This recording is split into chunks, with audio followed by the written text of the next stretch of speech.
भारत और ऑस्ट्रेलिया के बीच खेली जा रही 4 मैचों की टेस्ट सीरीज का पहला मैच तीसरे दिन ही समाप्त हो गया, जिसका उम्मीद किसी को भी नहीं था। लेकिन भारत ने इस मुकाबले को न केवल ऑस्ट्रेलिया से जीता है, बल्कि एक पारी और 132 रन के बड़े मार्जिन से जीता है। ऑस्ट्रेलिया खेल के मैदान पर तीसरे दिन ताश के पत्तों की तरह बिखर गई। भारतीय स्पिनर्स रविंद्र जडेजा और आर अश्विन के आगे ऑस्ट्रेलिया का एक भी बल्लेबाज नहीं टिक पाया। लेकिन इन सब के बीच में बॉर्डर गावस्कर ट्रॉफी का टीम इंडिया के लिए अच्छा आगाज हुआ है। 1-0 से बढ़त बना ली है और इसका मतलब ये हुआ कि भारत की अब और भी ज्यादा पकड़ WTC के फाइनल में मजबूत हो गई है। लेकिन अभी भी भारत इस क्वालिफिकेशन की रेस से बाहर हो सकती है। ऑस्ट्रेलिया भारत के समीकरण बिगाड़ सकता है। लेकिन भारत की इस जीत से कैसे कुछ टीमों को नुकसान हुआ है, जिसमें पाकिस्तान समेत कुछ टीमें तो अब प्रॉपरली तरीके से बाहर हो चुकी है। चलिए इस मैच के बाद, भारत की इस बड़ी जीत के बाद WTC के पॉइंट टेबल में क्या बदलाव आया है, इससे कौन सी टीमें बाहर हुई है और भारत के लिए अब क्या बचा है, एकमात्र आखिरी रास्ता, जानते हैं ऐसे खास रिपोर्ट में। तो जी हाँ, वीडियो में आगे बढ़ेंगे और आपको बताएंगे WTC के फाइनल का पूरा हाल। लेकिन उससे पहले हम आपकी एक छोटी सी राय जानना चाहते हैं। अब आपको क्या लगता है, भारत की इस सीरीज में पूरी तरह से प्लेयर ऑफ द सीरीज का अवार्ड किसे मिलेगा? कमेंट में आप अपनी राय अपने फेवरेट खिलाड़ी के बारे में जरूर बताइएगा। लेकिन चलिए, जी हां, भारत और ऑस्ट्रेलिया के बीच 4 मैचों की बॉर्डर गावस्कर ट्रॉफी का जो आगाज हुआ वो टीम इंडिया के लिए किसी सपने से कम नहीं है। टीम इंडिया ने न केवल ऑस्ट्रेलिया को हराया है, बल्कि एक पारी से और 132 रन के बड़े मार्जिन से अपने नाम ये जीत हासिल करी है। लेकिन इस जीत से टीम इंडिया की पॉइंट टेबल में बहुत बड़ा सुधार आया है।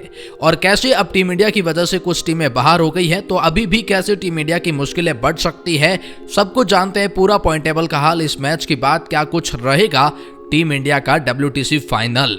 चलिए जानते हैं कि इंडिया के इस मैच के बाद कौन सी टीमें अब ऑफिशियली तरीके से बाहर हो चुकी हैं, उनका कोई भी WTC के लेना देना नहीं है। इस लिस्ट में, इस पॉइंट टेबल में 9 पोजीशन पर बांग्लादेश आती है, जिन्होंने 12 में से केवल 1 मुकाबला जीता है। और बांग्लादेश तो वैसे भी पहले से ही डिस्क्वालीफाई हो चुकी है, इसका फाइनल से कोई लेना देना नहीं है।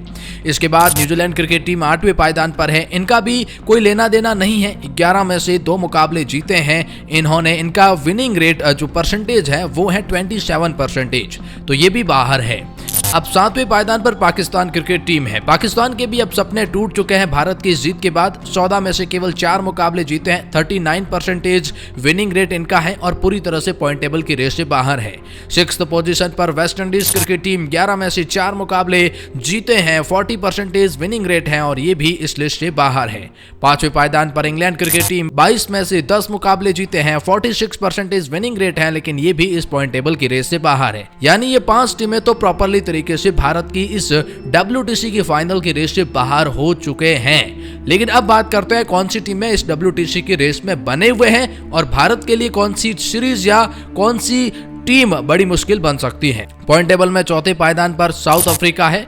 वैसे तो आपको बता दें कि 13 में से 6 मुकाबले जो हैं वो टीम साउथ अफ्रीका ने जीते हैं, 48.72% विनिंग रेट है और ये भी लगभग बाहर है। मात्र औपचारिकता बची हुई है, क्योंकि इनकी एक सीरीज साउथ अफ्रीका की जो है वो शायद वेस्ट इंडीज के खिलाफ खेली जानी है, तो उसको लेकर भी एक फैसला होगा।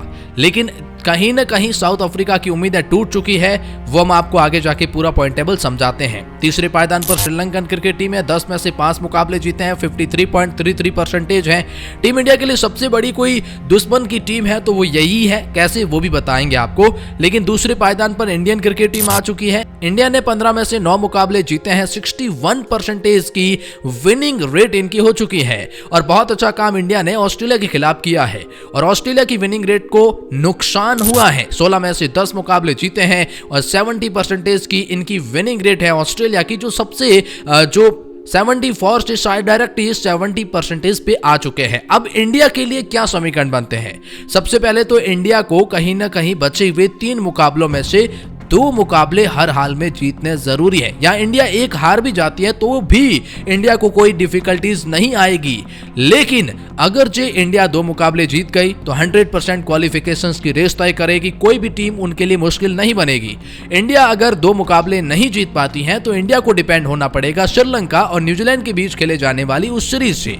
यानी कि अगर जो टीम इंडिया बची हुई तीनों मुकाबलों में 2 मुकाबले हार जाती है और केवल 1 जीतती है तो इंडिया श्रीलंका और न्यूजीलैंड पर डिपेंड रहेगी, वरना यहां पर टीम इंडिया डायरेक्ट क्वालिफाई करेगी। अगर जो टीम इंडिया ने इस सीरीज में 3 मुकाबले जीत लिए हैं, जिसमें केवल 1 मुकाबला अभी तक जीता है। लेकिन इंडिया की इस जीत से ऑस्ट्रेलिया को बड़ा नुकसान हुआ है, क्योंकि उनकी विनिंग रेट गिर चुकी है, परसेंटेज गिर चुके हैं। और ऐसा ही कुछ श्रीलंका का भी हाल हुआ है, क्योंकि श्रीलंका की उम्मीदों पर भी पानी फिर रहा है। श्रीलंका चाहता है कि इंडिया हारे तभी उनके चांसेस बने, लेकिन इंडिया हारा नहीं। साउथ अफ्रीका भी चाहता है कि इंडिया हारे, लेकिन इंडिया हारा नहीं। इन सब के बीच में आपकी क्या राय है, कमेंट में बताएं।